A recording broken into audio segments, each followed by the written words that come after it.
گیا تو بول اٹھے کہ اگر میرا پروردگار مجھے سیدھا رستہ نہیں دکھائے گا تو میں ان لوگوں میں ہو جاؤں گا جو بھٹک رہے ہیں۔ پھر جب سورج کو دیکھا کہ جگمگا رہا ہے تو کہنے لگے میرا پروردگار یہ ہے، یہ سب سے بڑا ہے۔ مگر جب وہ بھی غروب ہو گیا تو کہنے لگے لوگو، جن چیزوں کو تم خدا کا شریک بناتے ہو میں ان سے بیزار ہوں۔ میں نے سب سے یکسو ہو کر اپنے تئیں اسی ذات کی طرف متوجہ کیا جس نے آسمانوں اور زمین کو پیدا کیا ہے، اور میں مشرکوں میں سے نہیں ہوں۔ اور ان کی قوم ان سے بحث کرنے لگی تو انہوں نے کہا کہ مجھ سے خدا کے بارے میں کیا بحث کرتے ہو؟ اس نے تو مجھے سیدھا رستہ دکھا دیا ہے، اور جن چیزوں کو تم اس کا شریک بناتے ہو میں ان سے نہیں ڈرتا۔ ہاں، جو میرا پروردگار کچھ چاہے۔ میرا پروردگار اپنے علم سے ہر چیز پر احاطہ کیے ہوئے ہے۔ کیا تم خیال نہیں کرتے؟ بھلا میں ان چیزوں سے جن کو تم خدا کا شریک بناتے ہو کیوں کر ڈروں، جبکہ تم اس سے نہیں ڈرتے کہ خدا کے ساتھ شریک بناتے ہو جس کی اس نے کوئی سند نازل نہیں کی۔ اب دونوں فریق میں سے کون سا فریق امن اور جمعیت کی خاطر کا مستحق ہے؟ اگر سمجھ رکھتے ہو تو بتاؤ۔ جو لوگ ایمان لائے اور اپنے ایمان کو شرک کے ظلم سے مخلوط نہیں کیا ان کے لیے امن اور جمعیت خاطر ہے، اور وہی ہدایت پانے والے ہیں۔ اور یہ ہماری دلیل تھی جو ہم نے ابراہیم کو ان کی قوم کے مقابلے میں عطا کی تھی۔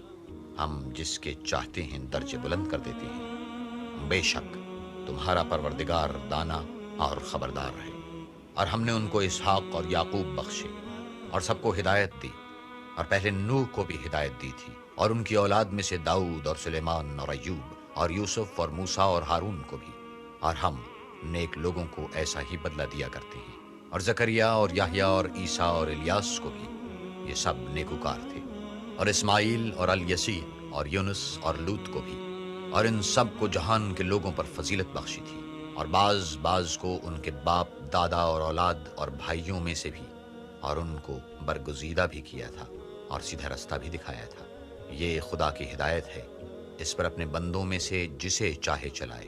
اور اگر وہ لوگ شرک کرتے تو جو عمل وہ کرتے تھے سب ضائع ہو جاتے۔ یہ وہ لوگ تھے جن کو ہم نے کتاب اور حکم، شریعت اور نبوت عطا فرمائی تھی۔ اگر یہ کفار ان باتوں سے انکار کریں تو ہم نے ان پر ایمان لانے کے لیے ایسے لوگ مقرر کر دیے ہیں کہ وہ ان سے کبھی انکار کرنے والے نہیں۔ یہ وہ لوگ ہیں جن کو خدا نے ہدایت دی تھی تو تم انہی کی ہدایت کی پیروی کرو۔ کہہ دو کہ میں تم سے اس قرآن کا صلہ نہیں مانگتا، یہ تو جہان کے لوگوں کے لیے محض نصیحت ہے۔ اور ان لوگوں نے خدا کی قدر جیسے جاننی چاہیے تھی نہ جانی، جب انہوں نے کہا کہ خدا نے انسان پر وحی اور کتاب وغیرہ کچھ بھی نازل نہیں کیا۔ کہو کہ جو کتاب موسیٰ لے کر آئے تھے اسے کس نے نازل کیا تھا؟ جو لوگوں کے لیے نور و ہدایت تھی، اور جسے تم نے علیحدہ علیحدہ اوراق پر نقل کر رکھا ہے۔ ان کے کچھ حصے تو ظاہر کرتے ہو اور اکثر کو چھپاتے ہو، اور تم کو وہ باتیں